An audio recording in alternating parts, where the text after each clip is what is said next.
This is a recording of a recent webinar delivered about the 5 C's to successful presentations. My name is Russell Anderson Williams and I'm an official independent Prezi expert, business owner, presenter, creative and training consultant. And it's my job to really help people in business be more creative. One of the great ways that me and my team of designers can do that right now is by using a system called Prezi to improve presentations. Now, that's not what this webinar is about today. I'm going to talk to you about the 5 C's that I believe can help anyone plan, design, create and deliver a perfect presentation and a successful presentation.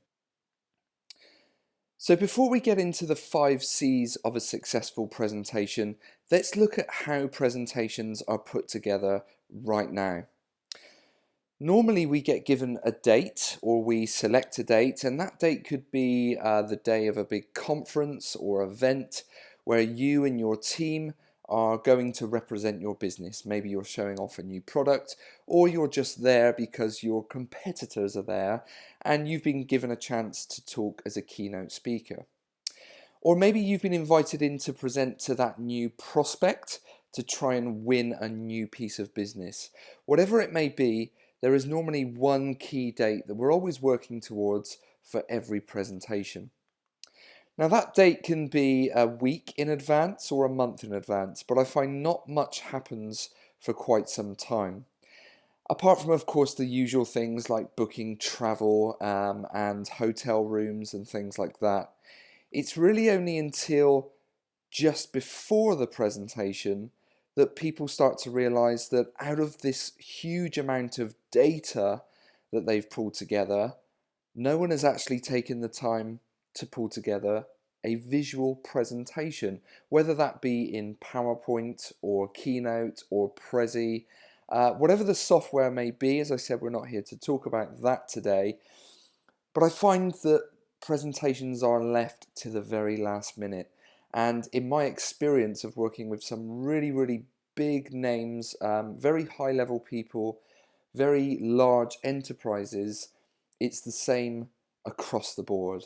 Everyone likes to leave presentations to the last minute, and I think maybe that's because deep down we all kind of fear the presentation element. No one really likes standing up in front of people and delivering a presentation, and I find a lot of the time that can be the resistance to actually making a start on it. So if we can get over that fear, I think that could probably help. But what happens right now is that people realize we've only got a few days to pull this together.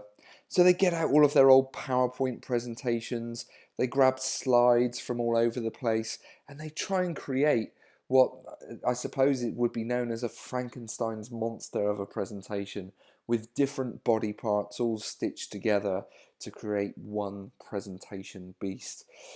And sometimes that can work, but a lot of the time it's not that great, and the audience doesn't really appreciate the lack of time and effort that's been put into that. So you deliver the presentation on the big day and you're successful. Now I find in my experience as well that most people who are successful in delivering good presentations that plan them in this way are normally very good presenters themselves. So if you're a strong presenter, you can majority of the time get away without having a very good presentation visually behind you, but not always. So a lot of people are just kind of winging it, leaving it to the last minute and getting very lucky. And it can be a very stressful situation. People are up until, the early hours of the morning, the night before, trying to get things right. It doesn't have to be that way. And me and my team, because we're a presentation design agency, we are normally the ones who get these crazy calls, at the 11th hour for big companies needing presentations that they've known about for months and months. And we normally deliver, but it's not easy. It can get stressful. We have people who have to sometimes work at weekends and work through the evenings just to meet those crazy deadlines, and it doesn't have to be that way. So what I want to talk to you about is the 5 C's of building a successful presentation. And they're really very simple: core message, content, creative, communication, and then hopefully the final C, the crowd goes wild. Now, I want to go through a very high level view of each of those and just give you some useful hints and tips. I could probably deliver an entire day's worth of training for each of those different C's, but of course we don't have time for that right now. So let's get started on the very first C, core message. Now, it amazes me how many people start presentations by just opening up PowerPoint or Prezi and throwing content together without first of all trying to nail down what the objective is. What do we really want people to remember? What actions do we want our audience to do after the presentation? How do we want to inspire them to make a change within the business? Or whatever it may be. It's going to be different for every presentation and every business and every presenter, of course. But you have to start there. You have to start with a core message. So here's a few tips on how you can do that. The very first thing is close your laptop. And I would even go as far as to say, leave your laptop on your desk, grab these really ancient tools that we used to love, but don't seem to use anymore, called a pen and a paper, pen and pad, and take those tools down to your local Starbucks or wherever it may be, and just give yourself 20 to 30 minutes to think about what the core message of your presentation is, because that will really help you streamline everything else that we're about to talk about in this process. Everything else feeds off of that core message. It's absolutely crucial to have that in place. Now, a really useful tip for you as well is to take some post-it notes with you when you go and do that. And if you can't fit your presentation objective onto a post-it note, then you need to refine it and you need to simplify it. So I think I got this from Richard Branson's school of thought about business plans. So he says that if you can't fit a business plan onto a post-it note or onto a napkin, then it isn't a good business plan. So exactly the same rule applies here. Keep it very simple, make sure you can fit it onto that very small space. And then finally, if there is an objective that you're aiming for, so if your core message is really leading up to your audience members going away and doing something or taking action in something, then make sure that you give them a SMART objective to carry out. So just to make sure everyone understands what that means, when we say a SMART objective, we mean make it specific, measurable, achievable, realistic, and time-bound. So don't just, inspire them to go and do something and then cross your fingers and hope they go and do it. Follow up with these things. Give them a deadline to do it by. Give them some real actions to take, and that's a great way for you to know after your presentation how much of a success it's been.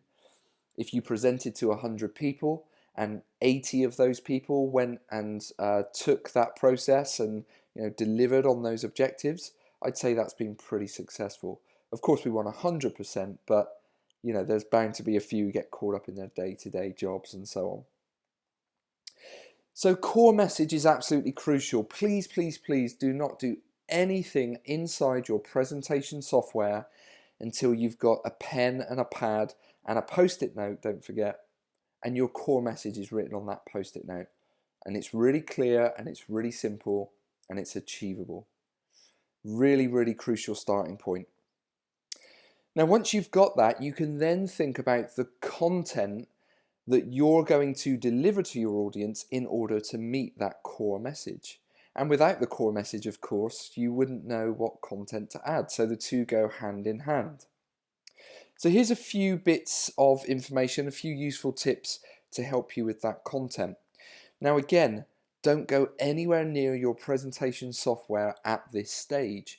I would actually open up some kind of word processing software, whether it's Microsoft Word, Evernote, Google Docs, or even writing yourself an email, whatever it may be. I tend to use Evernote, which is an amazing cloud-based app.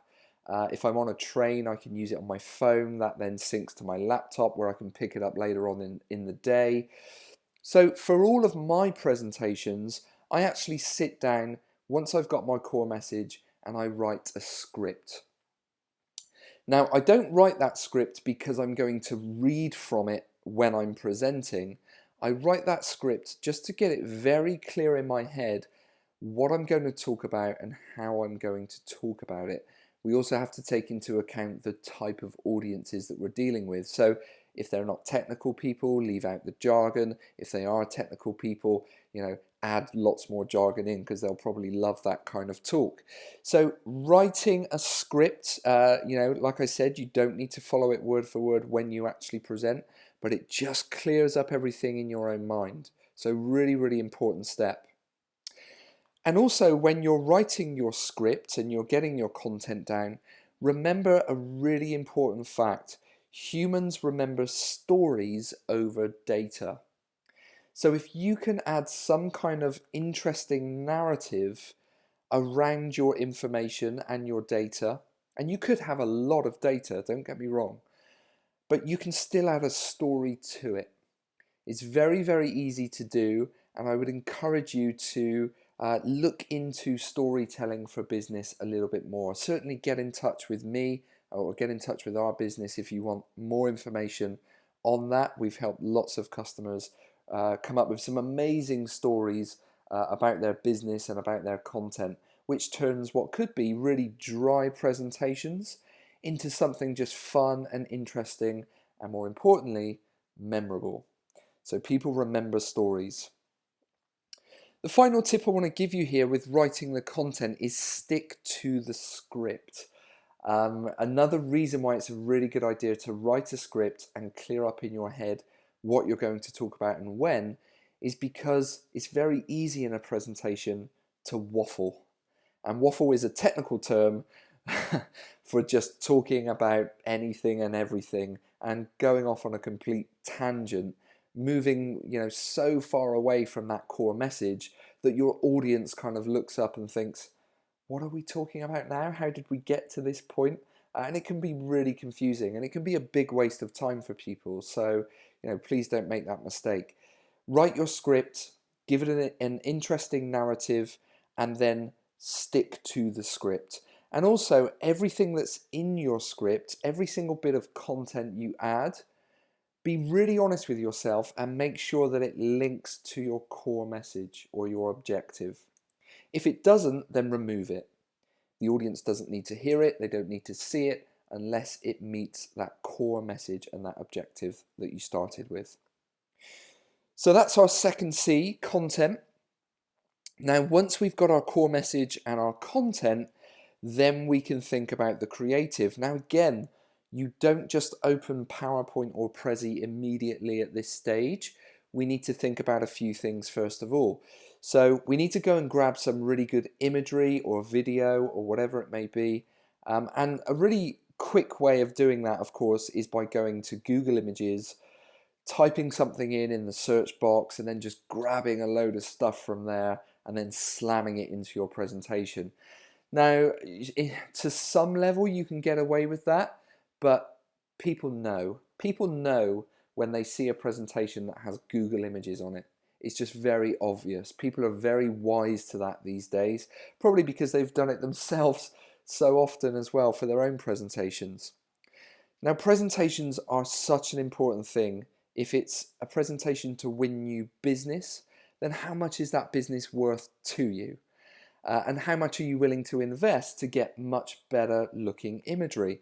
So if you are willing to spend a few pennies, and I should probably be a bit more accurate there, I'd say probably, let's say $100. If you put $100 into your imagery spend for a presentation, that can get you some really amazing content, some really amazing photographs or videos or illustrations, whatever it may be, from online image libraries like the ones just listed on the screen. So Shutterstock, iStock Photo, and Getty Images. The great thing about using these online tools is that you don't just have to buy one image, you can buy a series of images from the same photographer, which means they're all in the same style, all shot in the same way, and they give your presentation a consistent look and feel, and that's really, really important. So you don't have to have a design degree to build a nice looking presentation. You can go to one of these sites that are listed on the screen, set yourself up with a license, put your credit card details in. You're not going to spend thousands and thousands, I can assure you, unless you really want to, of course. But for around $100, you can get a lot of really good imagery. You can make a much better impression in your presentation.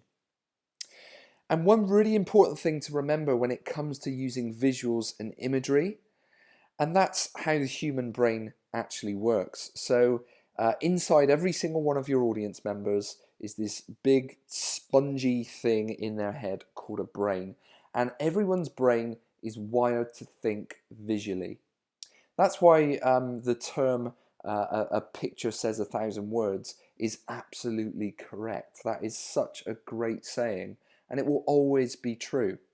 The human brain can actually translate and understand visual concepts 60,000 times faster than it can read lines of text. So if you're putting in lots of bullet points on your slides with lots of text, people are trying to read that whilst they're trying to listen to you presenting, and they're not going to be able to do a very good job. They're not going to remember it.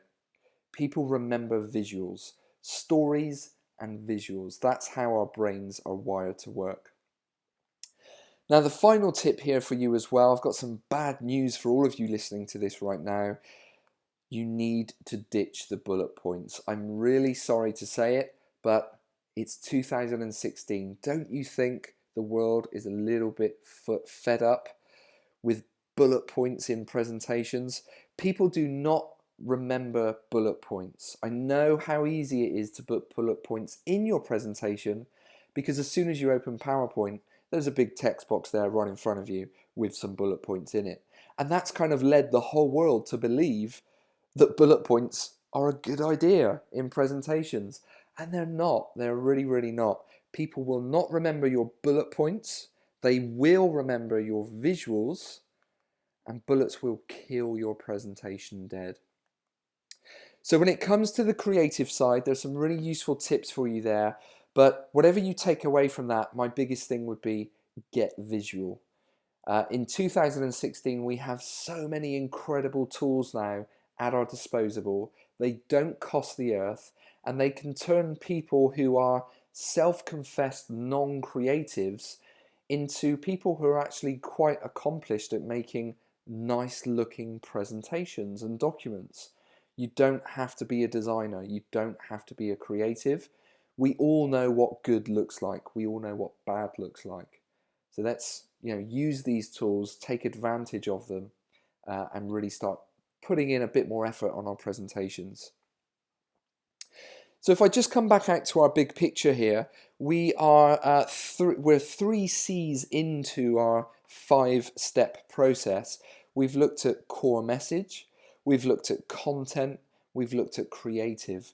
Now I would say that right at the end of that creative process is where you would then open your presentation software, be it Prezi or PowerPoint or Keynote, and that's when you would build the visuals of your presentation, so your slides or your Prezi canvas, whatever it may be. So there's quite a lot to do before you get to the presentation software, and that's the biggest mistake that millions of people are making every day. They know they have a presentation to build, and they are opening PowerPoint as their starting point. So whatever you take away from this webinar, this recording, please just don't start with the presentation software. Start with your core message, think about your content, get some good creatives, then it's okay to open PowerPoint or Prezi, whatever you decide to use. Now, once you've done that, we of course need to communicate our presentation. we have to either stand up and deliver it or deliver it over a webinar, whatever it may be, we have to be good communicators. And that's a skill that takes a lot of practice. And that's the point I want to make here. Practice your presentation as much as you possibly can. There's all sorts of different areas I could talk about in communication, like body language, tone of voice, you name it, the list goes on. But the most important thing for me as a presenter myself has always been to practice.